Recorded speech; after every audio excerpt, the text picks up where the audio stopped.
Fala pessoal, tudo bem? Aqui é o Olavo. E hoje nós vamos conversar aqui sobre um capítulo que fala de justiça, fala de impulsividade, fala de responsabilidade. É o capítulo de Deuteronômio 24. Esse capítulo Deus aborda a questão do divórcio, ele aborda a questão de você explorar, não deve, né? Você não explorar, não dever explorar as pessoas, não tirar aquilo que ela tem de básico para se sustentar por conta de uma dívida, enfim. A gente vai falar bastante aí nesse capítulo, abordar esses assuntos. E eu só quero pedir a você que, por favor, rapidamente, aí, antes que a gente comece a conversar, que você se inscreva no canal, ative aí o sininho de notificações. Dessa forma você vai ser avisado quando nós fizermos novos vídeos. Deixe o seu comentário é fundamental, porque ele nos traz uma crítica, um elogio, uma sugestão, um depoimento, um testemunho. Isso será muito bem-vindo, tá? Convide um amigo, compartilhe com um amigo, com uma amiga que você também entenda que curta, que goste desse tipo de conteúdo. E deixe o seu like. O like ele faz com que a plataforma YouTube encaminhe esse vídeo para mais pessoas. E aí mais pessoas possam se juntar a nós aqui e ler todos os dias a Bíblia e refletir aquilo que ela nos fala e principalmente procurar colocar em prática na nossa vida aquilo que ela nos ensina, tá certo? Vamos lá. Vamos ao capítulo então de Deuteronômio 24. Bom, nesse capítulo Deus está abordando com relação ao divórcio, com relação aos direitos que a mulher tem, com relação ao homem não humilhar a mulher, não utilizar a mulher como um objeto, como um pedaço de papel que ele troca uma camisa, um sapato, um tênis. Ele tem responsabilidade com aquela mulher, certo? Ele diz o seguinte: em caso de você casou-se com uma mulher, você trouxe uma mulher para sua casa, ela casou-se, né, está ali na sua casa, ok? E aí você, por algum motivo que ele não relata na Bíblia, por algum motivo, e você quer desfazer o casamento. Beleza, você pode desfazer esse casamento, só que você tem que dar uma carta de divórcio a essa mulher, ou seja, você tem que formalizar esse divórcio a essa mulher, né, dando o direito dela de demonstrar que ela saiu da sua casa porque você quis, né, você quis terminar, mas que ela tem a honra de ter a carta de divórcio, ela não é uma foragida, não é uma bandida, coisa parecida, e você tem que dar recurso para que ela saia. Você não pode dar um chute nela, botar ela na porta da rua e pronto. O que Deus está querendo com isso? Para que não haja aquela coisa de, não, enjoei outra, não, vou ter 3, 4, 5, essa não é bagunça. Se você quer seguir a palavra de Deus, se você quer fazer parte do povo de Deus, você não pode fazer esse tipo de coisa. Não importa que o outro povo faz, que o fulano faz, o ciclano, o beltrano faz. Importa que você que segue a palavra de Deus não pode fazer. Ele aborda também a questão de empréstimos, né? Quando você empresta um valor a alguma pessoa, essa pessoa não te paga por algum motivo que seja, e aí você vai lá então é o seguinte, vou tomar tudo que você tem lá. Se você tem sua roupa do corpo, você tira a roupa do corpo para me pagar. Não pode fazer isso, você não pode fazer isso. Você tem que acordar, tem que tentar, tem que buscar os meios legais, os meios dignos, para que você também não exponha essa pessoa e a família dela ao direito básico, né? Que é de alimentação, que é de moradia, enfim. Inclusive hoje em dia isso, em alguns casos aí, não tem sido respeitado pela própria justiça, pelos próprios bancos formais, né? A gente tem casos aí em que banco tenta tomar a casa da pessoa, a única casa que a pessoa tem que morar. Enfim, é uma coisa que precisa ser melhor analisada, porque a gente vê que de vez em quando isso aí acontece, né? Que não está o julgamento de se está certo ou errado, não. Se a pessoa deve, ela precisa pagar, né? Mas ela precisa ter condições para pagar. É isso que Deus diz nesse capítulo, tá? O capítulo é extenso, até convido você a ler, né? Como eu sempre faço, leia o capítulo você. Eu não gosto de chegar aqui e ler o capítulo, não é o meu objetivo. O meu objetivo é incentivar para que você também leia a Bíblia, você tenha suas impressões e diante disso você comente para que a gente possa conversar, você falar do teu testemunho, eu falar do meu. Com relação a divórcio, eu tenho uma situação pessoal, né? Minha mãe passou por essa situação. A minha mãe, ela descobriu que meu pai tinha uma família na rua e ela naturalmente quis se separar, né? Quis sair do vínculo com ele, que se divorciar dele. Meu pai não aceitou. Meu pai, à época, poderia se fazer isso. Meu pai não era obrigado a aceitar o divórcio, né?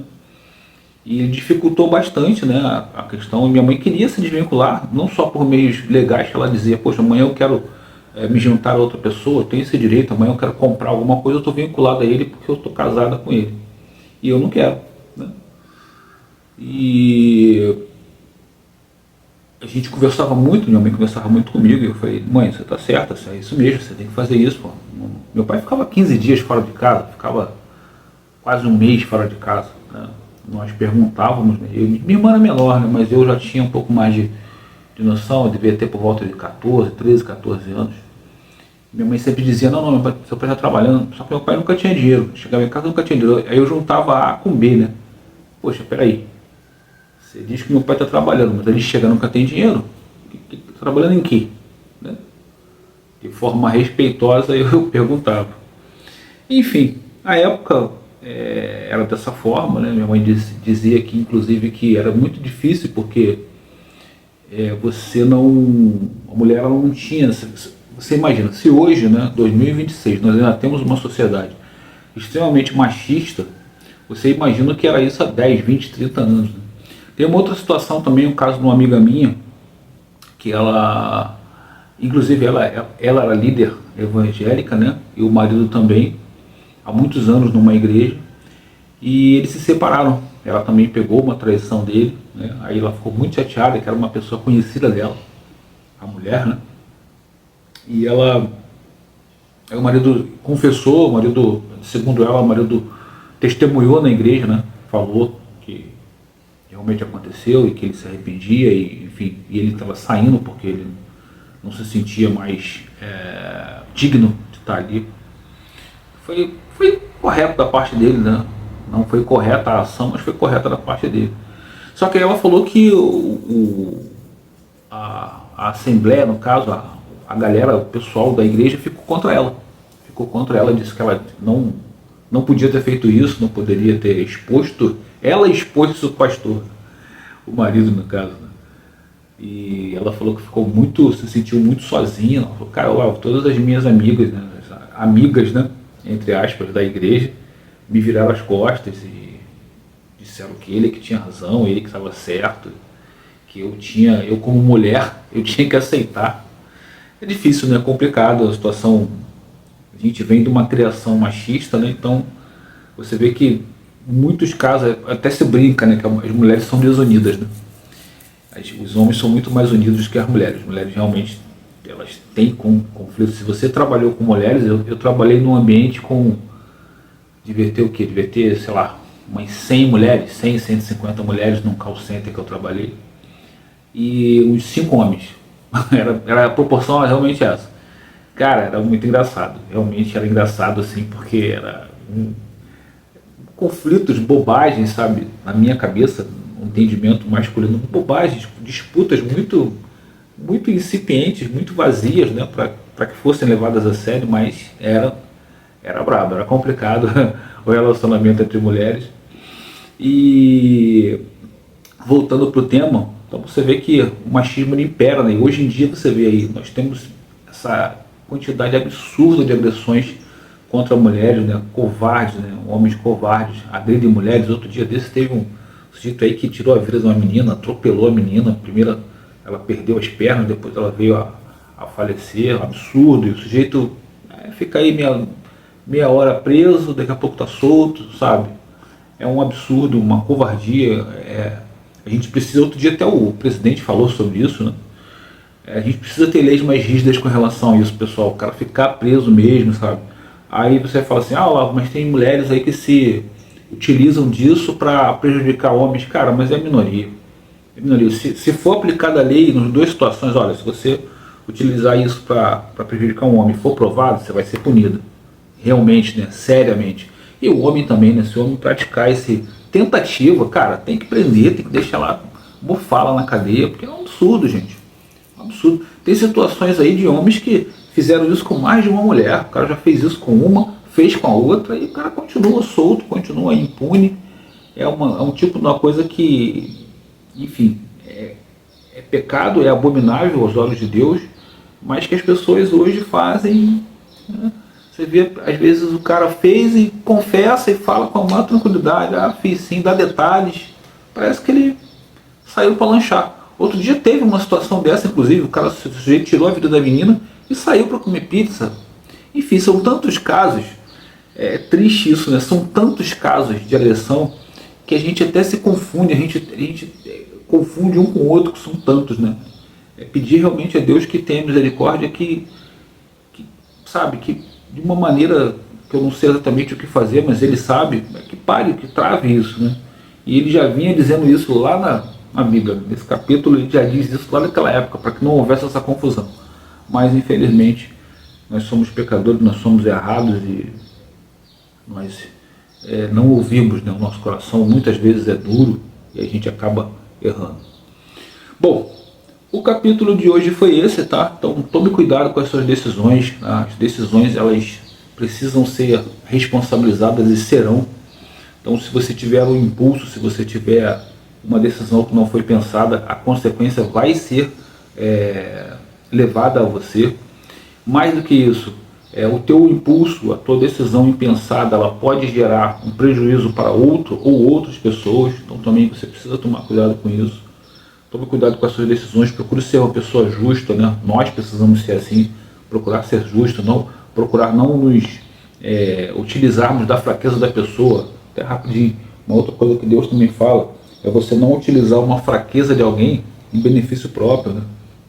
Assim, tem vários detalhes, né, pessoal? O capítulo ele é muito atual, né? Ele aborda assuntos muito atuais, muito do nosso cotidiano. A gente precisa parar e pensar nisso e precisa entender que tipo de cristão nós estamos sendo, que tipo de homem, mulher que representa a palavra de Deus nós estamos sendo. Só aquele que vem na hora aqui de estudar, de falar, de ler a Bíblia e de estudar, ok, mas aí quando sai daqui você coloca em prática aquilo que você está estudando. É preciso que a gente faça isso, né, pessoal? É preciso que a gente tenha consciência e faça isso, porque a gente pode até estar se enganando, mas a gente não está enganando a Deus. Deus sabe exatamente o que tem no nosso coração. Então assim, ainda que a gente ache, não estou enganando, ninguém viu ali, está tudo bem, mas Ele certamente vai te julgar na hora certa e não vai ter desconto. O julgamento vai ser com tudo aquilo que você merece. E a gente torce, né? A gente procura merecer coisas boas, né? A gente não procura merecer condenação, a gente procura merecer absolvição para viver na eternidade ao lado de Deus e de Jesus. Beleza, pessoal? Bom, o capítulo de hoje foi esse. Eu vou pedir a você que, por favor, faça a sua inscrição. Não saia do vídeo, tá? Sem fazer a sua inscrição. Ative o sininho de notificações, aí você vai ser avisado. Todos os dias a gente vem aqui e faz aí um vídeo refletindo um capítulo da Bíblia, tá? Compartilha com um amigo seu, uma amiga sua que também curta esse tipo de conteúdo, tá? A gente vai ser muito bem-vindo. Deixe o seu comentário, como eu disse, o seu comentário com crítica, com sugestão, com elogio, com o seu depoimento, o seu testemunho. A gente vai gostar demais de ouvir, de conversar a respeito disso. E deixe o seu like. O like ele é fantástico porque o YouTube, né, a plataforma, ela entende que esse vídeo está sendo relevante e ela encaminha para mais pessoas. E aí mais pessoas naturalmente vão poder vir para cá, para nossa comunidade, ler a Bíblia todos os dias, refletir aquilo que ela nos fala e procurar viver de acordo com o que a palavra nos ensina. Tá certo, pessoal? Obrigado a todos que ficaram até aqui, Deus abençoe e até o próximo vídeo, pessoal.